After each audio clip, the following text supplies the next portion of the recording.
Yo, what's going on, guys? Today I'm going to be going over the NBA slate on DraftKings for Tuesday, May the 21st.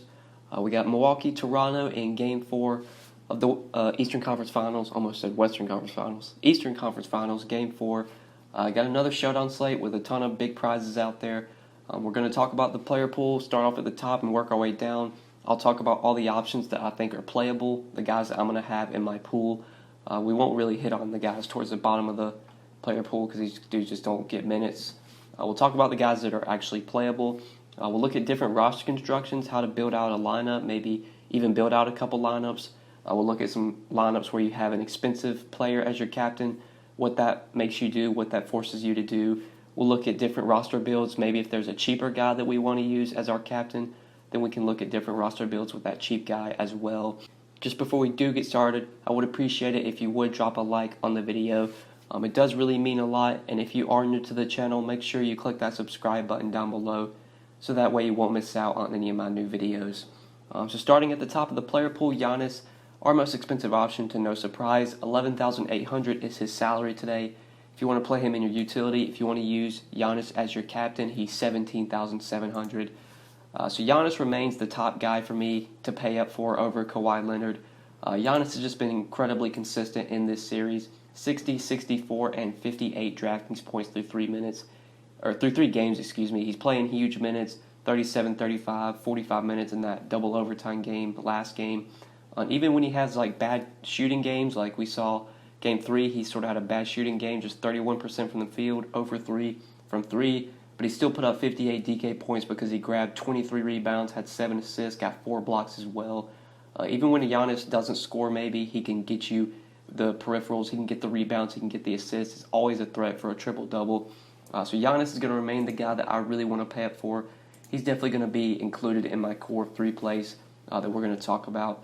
Do prefer Giannis to Kawhi. Kawhi has also been very good in this series. Don't want to overlook that. Just not as good as Giannis. I don't think it gives you the upside that Giannis gives you. And they're pretty closely priced. There's only a $600 difference, which isn't enough for me to want to play Kawhi over Giannis. Kawhi's had 50, 45, and 59 DraftKings points through 3 games. He's playing huge minutes as well. Toronto was able to win Game 3. They do have a chance to tie up the series in Game 4, so I expect Kawhi is going to play huge minutes again. They're going to need him to have a very good game if they want to have a chance in this series and if they even want to tie the series on Tuesday night. So you could obviously look to Kawhi. You could look at different builds with Giannis and Kawhi together, but if I have to choose one, I'm going Giannis over Kawhi today. Pascal Siakam, I do like quite a bit. And at 9,400, I think he makes a lot of sense as a captain play because he's a little bit cheaper than Giannis. He's a little bit cheaper than Kawhi. He will maybe allow you to pay up for an extra stud with that additional salary. He's been pretty good in this series. At least games 1 and 3, he was okay. He was really good in Game 3 with 49 DraftKings points, 25 and 11 with 1 assist and 1 block. Played 51 minutes. He was pretty poor in Game 2. In Game 1, he was mediocre at best. But Game 3, Pascal Siakam did look very good, and I think he's going to continue to play well. I do like him at 9,400, and I do like him as a cheaper captain play. Maybe if you don't want to use Giannis in your captain, you could go to Pascal Siakam. The next, we got Kyle Lowry at 8,200, who lately has not been that great. He was very good in Game 1 with 46 DraftKings points in 40 minutes. Last 2 games, though, just 26 DK points in both games. He fouled out in Game 3. So that was one of the reasons he didn't play in like the double overtime. He only played 32 minutes after fouling out. We saw Kawhi play like 50-something minutes. Lowry at 8,200, a little bit more expensive than I would like to play or like to pay. I think I would honestly play Malcolm Brogdon over him for 400 less. Brogdon has been very good coming off the bench, especially the last 2 games. 29 and 32 DraftKings points, had 25 and 1 with 2 steals. In 37 minutes off the bench, and it looks like that's going to continue rest of the conference finals. He's going to continue to come off the bench. He looks like he's doing pretty well in that role. So at 7,800, I think Malcolm Brogdon, a pretty good option you can consider. Marc Gasol is the guy that I want to talk about. I expect a lot of people are going to look to Marc Gasol today, but for good reason. He's coming off a 55-point DraftKings point game in Game 3 where he played 45 minutes. He nearly had a triple-double, had 16, 12, and 7 with 5 blocks and a steal. Great game for Marc Gasol. He is up to 7K now on DraftKings. They did boost his price a little bit. And there was actually some reports that he was maybe going to get benched in Game 3, that the Raptors were going to change up their starting lineup. A lot of people, including myself, were assuming that Serge Ibaka was going to start over Gasol and that maybe Norman Powell was going to start over Danny Green. But neither one of those things happened. The Raptors kept their same starting lineup, so I imagine they're just going to continue to start Gasol and going to continue to start Danny Green.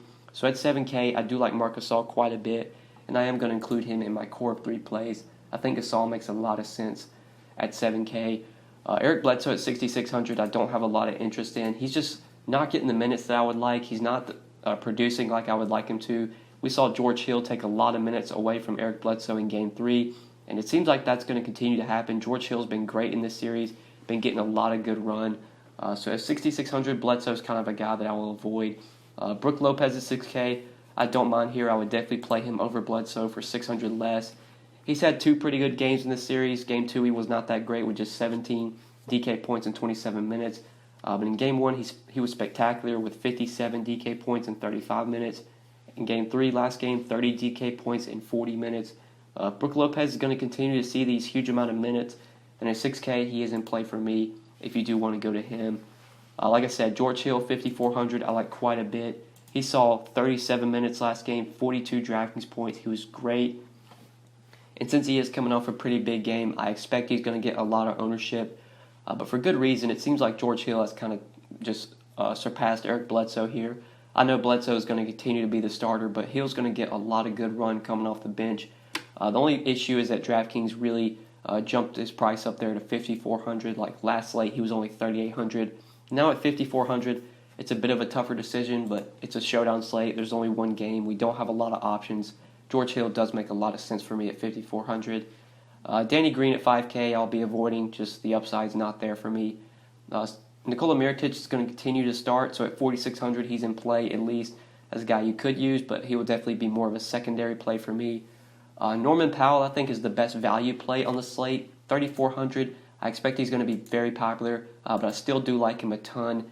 Last 2 games, he's seen his minutes really increase, 25 and 30 minutes, 22 and 31 DraftKings points. And he did foul out in those 30 minutes, so if he doesn't foul out there, he probably plays more than 30 minutes. He's been taking a lot of minutes away from Danny Green, and I think that's going to continue. Honestly, if this series goes like 6 games, 7 games, I wouldn't be surprised if we see Norman Powell wind up starting over Danny Green eventually.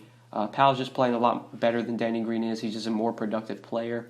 He's going to get you points coming off the bench, or even if he starts, he can score, whereas Danny Green's not really going to give you that. So Norman Powell, 3,400, I love here as a value play. He's going to be definitely a core play for me on this showdown slate.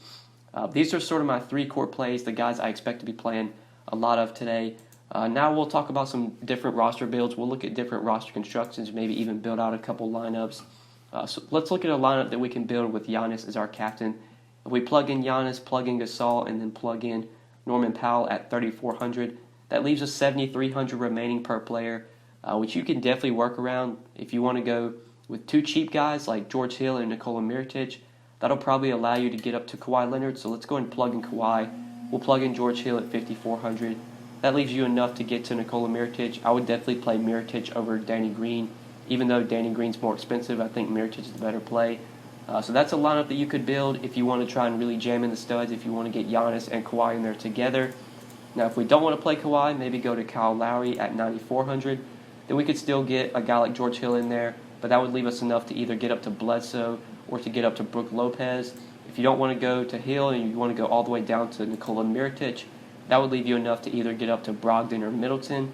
But I think my preferred route would probably be to go with George Hill and then go with a guy like Brook Lopez at 6K. Leave some salary on the table so that way you have a little bit of a contrarian lineup. Or even if you want to upgrade from like Marc Gasol, you could take Marc Gasol out and put in Malcolm Brogdon. So that's a lineup build that I wouldn't mind doing. That's also a lineup build that I do like quite a bit. But now let's look at maybe a lineup where we go with like Pascal Siakam as our captain. I said I did like him quite a bit since he's a little bit cheaper than Giannis. Let's see if we can get Giannis and Kawhi in there together. That leaves us 4,300 remaining per player, so obviously we're going to need a value play like Norman Powell. We could plug in Mirotic. That would leave us enough. Wouldn't leave us enough for Danny Green, which kind of sucks. Don't know if we'd be able to get a guy that we would really like. Like if you want to try and get George Hill in there, that's going to force you to play Serge Ibaka. I don't think Serge Ibaka is the guy that I really want here. Just not getting the minutes, just 17, 27, 14 minutes through 3 games. He's going to be productive, but the minutes aren't there to get him to pay off this price tag. So that's a little bit tough to play Giannis, Kawhi, and Siakam together. So let's just do one. Let's put Giannis in there. We'll plug in our value play in Norman Powell. I think George Hill's a great value, so we'll plug him in there at 5,400. Then you could either go to a guy like Kyle Lowry and play Lowry and Gasol if you want to do that. You could play Brogdon and Middleton. You could play Brogdon and Gasol. That's a lineup build that you could look to do. So that's what a build looks like with Siakam as your captain. I do like doing that quite a bit. But if we're talking about cheap captains, if there's any cheap guys we want to go to, don't know if the guys that I really want to play have the upside. I think Norman Powell as a GPP cheap captain makes sense. Like if he goes for 30 DraftKings points again, which is definitely possible, at 5,100 he could be a good captain play because he's going to allow you to fit in the studs you want. You could definitely play Giannis, Kawhi, and Siakam together with Powell as your captain. If you were to go like George Hill at 5,400, then you could play Marc Gasol. So that's a lineup that I do like quite a bit, especially if we get news that Norman Powell is going to wind up starting. Then as a cheap captain in a GPP, he makes a lot of sense for me. But obviously the optimal route, the cash route, is to just pay up for Giannis or Kawhi at your captain slot. And I would prefer Giannis for just 600 more. So I think that's it for the Showdown slate, guys. I think I pretty much covered it all. Covered all the guys I'm going to be playing. Hopefully you did get some good information, good analysis out of this video. I do really appreciate you watching. Make sure you drop a like before you get out of here. If you have not subscribed yet, make sure you click that subscribe button as well. If you do have any questions, feel free to leave them down in the comment section below. Or you can hit me up on Twitter at the DFS_GOAT. Feel free to comment or leave any comments down below or message me on Twitter. But yeah, guys, I think that's pretty much it. Thank you so much for watching. I really appreciate it. I hope you enjoyed, and we'll see you in the next one. Good luck tonight. Peace.